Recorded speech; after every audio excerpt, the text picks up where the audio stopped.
Hi எல்லாருக்கும் வணக்கம். Welcome to Dhana's kitchen. நம்ம இன்றைக்கி வாழைத்தண்டு கூட்டு எப்படி செய்கிறதுன்னு பார்க்க போகிறோம். இப்போ தான் நம்ம சேனலுக்கு வரீங்கன்னா சப்ஸ்கிரைப் பண்ணிட்டு பாருங்கள். அப்போ தான் நான் போடுற வீடியோ உங்களுக்கு உடனுக்குடனே வரும். இப்போ வாழைத்தண்டு இது மாதிரி கட் பண்ணி எடுத்து வச்சுக்கோங்க சுத்தமாக. இப்போ ஒரு குக்கரில் தான் நம்ம செய்ய போகிறோம். இப்போ கட் பண்ண வாழைத்தண்டெல்லாம் இதில் போட்டுக்கோங்க. வாழைத்தண்டெல்லாம் போட்டுட்டு நல்லா போட்டதுக்கப்புறமா இது கூட 1/4 கப் அளவுக்கு ஊற வச்ச கடலைப்பருப்பை 1/4 கப் அளவுக்கு சேர்த்திக்கோங்க. இது கூட காரத்துக்கு பச்சை மிளகா 3 சேர்த்திக்கோங்க. உங்கள் காரத்துக்கு தகுந்த மாதிரி நீங்கள் சேர்த்திக்கோங்க. பூண்டு 4 பல் சேர்த்திக்கோங்க. ஒரு சின்ன தக்காளி போட்டுக்கோங்க. வெங்காயம் கட் பண்ணது ஒரு சின்ன கைப்பிடி அளவு போட்டுக்கோங்க. மஞ்சள்தூள் 1/4 டீஸ்பூன் அளவுக்கு சேர்த்திக்கோங்க. இப்போ இதுக்கு தேவையான உப்பையும் சேர்த்திக்கோங்க. சேர்த்திட்டு இப்போ இந்த வாழைத்தண்டு முழுகிற அளவுக்கு தண்ணி விட்டுக்கோங்க. இப்போ எல்லாத்தையும் நல்லா கலந்து கொடுத்துருங்க. இப்போ நல்லா கலந்து கொடுத்துட்டு இப்போ நம்ம மூடி போட்டு குக்கர் மூடி போட்டுட்டு மீடியம் ஃப்ளேமில் ஸ்டவ் அடுப்பில் வச்சுக்கலாம். ஸ்டவ்வில் வச்சுட்டு மீடியம் ஃப்ளேம்லேயே 4 விசில் வச்சு எடுத்துக்கோங்க. இப்போ விசில் வந்துடுச்சு. ப்ரெஷர் ரிலீஸ் ஆனதுக்கப்புறம் ஓப்பன் பண்ணி பார்க்கலாம். பாருங்கள், இப்போ நல்லா வெந்து வந்திருக்குது. பருப்பும் அந்த காயும் பாருங்கள், வாழைத்தண்டும் நல்லா வெந்து வந்திருக்குது. இப்போ இது ஒரு பக்கம் எடுத்து வச்சுருங்க. இப்போ தாளிக்க ஆரம்பிச்சிடலாம். கடாய் வச்சுட்டு 2 டேபிள் ஸ்பூன் எண்ணெய் விட்டுக்கோங்க. தாளிக்கிறதுக்கு கடுகு, உளுத்தம்பருப்பு, சீரகம் 1/4 டீஸ்பூன் அளவுக்கு சேர்த்திக்கோங்க.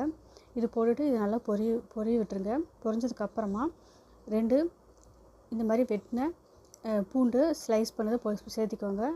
காரத்துக்கு வரமிளகா 4 இந்த மாதிரி போட்டுக்கோங்க கட் பண்ணிவிட்டு. அப்புறம் கருவேப்பிலை இலை ஒரு கொத்து அளவுக்கு சேர்த்திக்கோங்க. பெருங்காயத்தூள் 1/4 டீஸ்பூன் அளவுக்கு சேர்த்திக்கோங்க. இப்போ இது நல்லா காரம் இறங்கி வரட்டும். இப்போ இது கூடவே இது வதங்கிறதுக்கு வெங்காயம் ஒரு சின்ன கைப்பிடி அளவுக்கு சேர்த்திக்கோங்க. வெங்காயம் அந்த காரம் நல்லா வதங்கி வரட்டும். அந்த காரமெல்லாம் இதில் இறங்கி நல்லா வரணும்.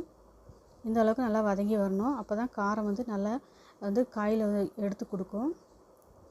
இப்போ இந்த அளவுக்கு வதங்கினதுக்கப்புறமா நம்ம வேக வச்சுருக்க வாழைத்தண்டை இது கூட சேர்த்திருங்க. தண்ணியோடு சேர்த்திக்கோங்க. சேர்த்திட்டு இது நல்லா கலந்து கொடுத்துக்கோங்க. உப்பெல்லாம் கரெக்டாக இருக்கான்னு செக் பண்ணிக்கோங்க. ஒரு 2-3 நிமிஷம் மட்டும் நல்லா கொதித்து வந்தால் போதும். அந்த காரெல்லாம் இதில் இறங்கி வரட்டும். இந்த வாழைத்தண்டு எல்லோரும் நல்லா சாப்பிட்லாம். இது ரொம்ப நல்லது. கிட்னியில் கல் இருந்தால் கூட இது சீக்கிரம் சரியாக போயிடும். இப்போ 1/4 கப் அளவுக்கு தேங்காய் துருவல் சேர்த்திக்கோங்க. சேர்த்துட்டு கலந்து கொடுத்துட்டு ஒரு 2 நிமிஷம் இந்த பச்சை தன்மை போகிற அளவுக்கு நல்லா வேக விட்டுருங்க. இப்போ இது நல்லா கொதித்து வந்ததுக்கப்புறமா கட் பண்ணின கொத்தமல்லி இலைகளை இதை கூட சேர்த்திருங்க.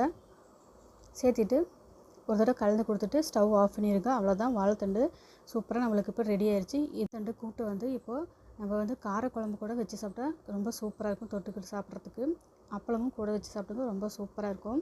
இப்போ ஒரு ட்ரான்ஸ்ஃபர் பண்ணலாம் ஒரு பவுலில். இப்போது இதே மாதிரி நீங்களும் இந்த கூட்டு செஞ்சு பாருங்கள். சூப்பராக இருக்கும். இது உடம்புக்கு ரொம்ப நல்லது, ஹெல்த்தியானது கூட. அவ்வளோதான், நாளைக்கு இன்னொரு வீடியோவில் பார்க்கலாம். தேங்க்யூ ஃபார் வாட்சிங்.